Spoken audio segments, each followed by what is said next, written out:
వరద బాధితుల్ని పరామర్శించిన స్థానిక ప్రజాప్రతినిధులు. అల్లూరి జిల్లా జీకే వీధి మండలంలో వరద బాధితుల్ని స్థానిక వైసీపీ ప్రజాప్రతినిధులు పరామర్శించారు. మండలంలో గాలికొండ, గుమ్మిరేవుల, దారకొండ పంచాయతీలు ఎంపీ గుమ్మడి తనూజరాణి, ఎమ్మెల్యే మచ్చరాస విశ్వాసరాజు, ఎమ్మెల్సీ కుంభ రవిబాబు, జెడ్పీ చైర్మన్ జల్లిపల్లి సుభద్ర, మాజీ ఎమ్మెల్యే కోటగుల్లి భాగ్యలక్ష్మి పర్యటించారు. ఈ నెల 8వ తారీఖున భారీ వర్షాల కారణంగా నష్టపోయిన బాధితుల్ని వివరాలు అడిగి తెలుసుకున్నారు. ఈ సందర్భంగా మీడియాతో మాట్లాడుతూ భారీ వర్షం కారణంగా ఈ ప్రాంత గిరిజనులకు ఇళ్లు కూలిపోయి భారీ ఆస్తి నష్టం, ప్రాణ నష్టం జరిగిందని, వారిని తక్షణమే ప్రభుత్వం ఆదుకోవాలని, అంతేకాకుండా జీకే వీధి నుండి సీలేరు వరకు రహదారి పూర్తిగా పోయిందని, వీటన్నింటినీ విషయం ప్రభుత్వం దృష్టికి తీసుకుని వెళ్లి వరద బాధితులను ఆదుకుంటామన్నారు. ఈ సందర్భంగా లవ్ అండ్ కేర్ క్రిస్టియన్ సంస్థ వ్యవస్థాపకుడు యేసుపాదం తన బృందంతో కలిసి ప్రజాప్రతినిధులతో వరద బాధితుల కుటుంబాలకి భారీ ఎత్తున నిత్యావసర సరుకులు, వస్త్రాలు, తాత్కాలిక గూడారాలు అందజేశారు. ఈ కార్యక్రమంలో వైఎస్ఆర్ పార్టీ నాయకులు, కార్యకర్తలు తదితరులు పాల్గొన్నారు. చిట్రాయపల్లితో పాటు గుమ్మిరేవుల, దారకొండ పంచాయతీలోని చాలా మట్టుకు గ్రామాలు దెబ్బతిన్నాయి. 200 ఎకరాలకు పైగా నష్టపోయారు. అక్కడ ఉంటున్న ప్రజలు కూడా చాలా ఇబ్బందులు పాలవుతున్నారు. ఈవెన్ డ్రింకింగ్ వాటర్ కూడా రాలేని పరిస్థితుల్లో ఈరోజు ఉన్నారు. అయితే ఈ గ్రామాలన్నీ ఈరోజు పర్యటన జరిగింది. కాబట్టి ఎవరైతే గ్రామస్తులు నష్టపోయారో ఖచ్చితంగా ప్రభుత్వం వాళ్ళకి టెంపరరీ అండ్ పర్మనెంట్ సొల్యూషన్ చూపించాలని, అదేవిధంగా వాళ్ళకి బేసిక్ నీడ్స్తోని వాళ్ళు ఇంకా బతకడానికి మంచి దారిని కూడా ప్రభుత్వం కల్పించాలని, అదేవిధంగా డ్రింకింగ్ వాటర్తో హౌసింగ్ అండ్ ఫస్ట్ నుండి స్టార్టింగ్ నుండి మొత్తం అంతా కూడా గవర్నమెంట్ చూడాలని మేము డిమాండ్ చేస్తున్నాం. అదేవిధంగా ఈ గ్రామాల్లో ఏవైతే ఎంపీ తరఫున ఏమైనా చేయాలనుకుంటే, లేకపోతే డ్రింకింగ్ వాటర్ కానీ లేకపోతే మిగతా అంటే రీలొకేషన్ గురించి గ్రామస్తులతో మాట్లాడడం జరిగింది. అదేవిధంగా ఈ ఇష్యూస్ అన్ని కూడా కలెక్టర్ గారితో డిస్కస్ చేసి ఎంపీ ల్యాడ్స్ నుండి ఖచ్చితంగా ఈ గ్రామాలకు కొంత కేటాయించి వాళ్ళకి పర్మనెంట్ సొల్యూషన్ తీసుకొస్తామని మీడియా ముఖంగా తెలియజేసుకుంటున్నాం.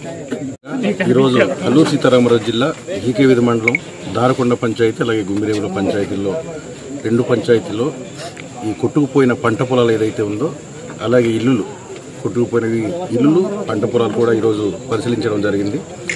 ఈ పంట పొల ఈ వరదల కారణంగా కొట్టుకుపోయినటువంటి ఈ పంట పొలాలు సుమారు 40 ఎకరాల పైగా ఈరోజు ఈ 2 పంచాయతీలు కొట్టుకుపోవడం జరిగింది. ఖచ్చితంగా ప్రభుత్వం ఈ నష్టపోయిన రైతులకు ఖచ్చితంగా ఆదుకోవాలి. అలాగే ఎవరైతే ఇల్లు కోల్పోయారో ఆ కోల్పోయిన కుటుంబాలకు ఖచ్చితంగా ఇల్లు నిర్మాణం కూడా చేపట్టాల్సిన అవసరం ఈ కూటమి ప్రభుత్వానికి ఎంతైనా ఉంది. అలాగే ఈ పంట నష్టపోయిన రైతులకు ఖచ్చితంగా ఒక ఎకరాకి ఖచ్చితంగా ₹1,00,000 చొప్పున ఆర్థిక సాయం కూడా అందించాల్సిన అవసరం ఈ కూటమి ప్రభుత్వానికి ఉందని చెప్పి కూడా తెలియజేస్తున్నాం. అలాగే గతంలో ఈ వరదల కారణంగా మరణించిన కుటుంబాలకు చట్రపల్లి గ్రామంలో కేవలం ₹5,00,000 మాత్రమే ఆర్థిక సహాయం అందించి చేతులు దులిపేసుకున్నటువంటి కూటమి ప్రభుత్వం గిరిజన మైదాన ప్రాంతంలో ఏ రకంగా అయితే చనిపోయిన కుటుంబానికి ఏ రకంగా ఆర్థికంగా అండగా నిలబడుతున్నారో అదే రకమైనటువంటి నష్టపరిహారం ఇక్కడ కూడా చెల్లించాలి తప్ప అక్కడ మైదాన ప్రాంతానికి ఇక్కడ గిరిజన ప్రాంతానికి వేరువేరుగా చూపించడం, వివక్ష చూపించడం ఇది మంచి పద్ధతి కాదని చెప్పేసి కూడా ఈ కుటుంబం ప్రభుత్వానికి తెలియజేస్తున్నాం, హెచ్చరిస్తున్నాం కూడా. Thank you. వర్షం కారణంగా ఏజెన్సీలో ఉన్నటువంటి గ్రామాలు చాలా గ్రామాలు అతలాకుతలమయ్యాయి. గడిచిన 40 సంవత్సరాల్లో ఎప్పుడూ లేని విధంగా భారీ నష్టాన్ని చేకూర్చాయి. జీకే వీధి మండలంలో దాదాపు 4-5 గ్రామాలు చాలా వరకు భారీగా దెబ్బతిన్నాయి. ఈ గ్రామాలు 40 ఎకరాలు పైగా భూమి మొత్తం కూడా ఇసుక కప్పబడిపోయింది. ఆ ఇసుక తీసినా సరే లేదా ఎకరానికి ₹5,00,000 ఆర్థిక సహాయం ప్రభుత్వం అందించిన ఆ రైతాంగానికి చాలా మేలు చేసిన వాళ్ళు అవుతాం. ఎందుకంటే గ్రామాలు పరిశీలించినప్పుడు గ్రామాల్లోకి వెళ్లి రైతుల్ని వాళ్ళతో మాట్లాడుతున్నప్పుడు ఆ రైతాంగం సర్వం కోల్పోయారు. ఇళ్లు కూలిపోయినాయి. ఆ వరద ప్రభావం వల్ల కొండపై నుంచి నీరు జారి పెద్ద స్థాయిలో వాగులు పొంగి గ్రామాల మీద పట్టడం వల్ల గ్రామాలు కూడా పూర్తిగా సర్వనాశనం అయిపోయాయి. వాళ్ళు దాచుకున్నటువంటి కాస్త కోస్త ధాన్యం, డబ్బు, ఇతర సామాగ్రి, టీవీలు కానీ, ఫ్రిడ్జ్లు కానీ ఇలాంటి మొత్తం కూడా కోల్పోయినటువంటి పరిస్థితి ఏ దిక్కు లేకుండా రోడ్ల మీద జీవితం కొనసాగిస్తున్నటువంటి పరిస్థితి ఆదివాసీ బిడ్డలకి ఇవాళ కలిగింది. వీరిని ఆ బారి నుంచి ఇవాళ ఆదివాసీ బిడ్డలను కాపాడాలి. సర్వం కోల్పోయినటువంటి ఆదివాసీ కుటుంబాలని సమగ్రంగా ఆదుకోవాలి.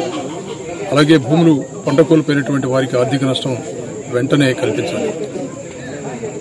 అగ్రికల్చర్ డిపార్ట్మెంట్ వాళ్ళు వచ్చి సంపూర్ణమైనటువంటి ఆలోచన చేయకుండా అరకొరగా హడవడిగా సర్వే చేసి కేవలం 20 ఎకరాలు మాత్రమే భూమి నీట మునిగిందని సర్వే చేశారట. గ్రామాల్లోకి వెళ్తే రైతాంగం చాలా ఎక్కువగా మాట్లాడుతున్నారు. వాళ్ళు నష్టపోయిన దాన్ని చాలా క్లియర్గా మాట్లాడుతున్నారు. కాబట్టి మరోసారి సర్వే చేయించి ఏ గ్రామంలో ఎంత భూమి నష్టపోయారు, ఎంత భూమి మీద ఇసుక సంపూర్ణంగా కప్పివేయబడింది, దానివల్ల ఫస్ట్ పంటలకు ఎంత నష్టం చేకూర్చింది, ఆ బేటవారి వేసినటువంటి ఇసుకని తీయడానికి ఎంత ఖర్చు అవుతుందో కూడా అంచనాలు వేసి కనీసం ఎకరానికి 5 లక్షలు తక్కువ కాకుండా వారికి ఖర్చు అవుతుందని ప్రాథమిక అంచనా ఉంది. కాబట్టి అది మొత్తం కూడా ఇవాళ ఇవ్వాలని ఇవాళ వైఎస్ఆర్ కాంగ్రెస్ పార్టీ నుంచి మేము కోరుతున్నాం.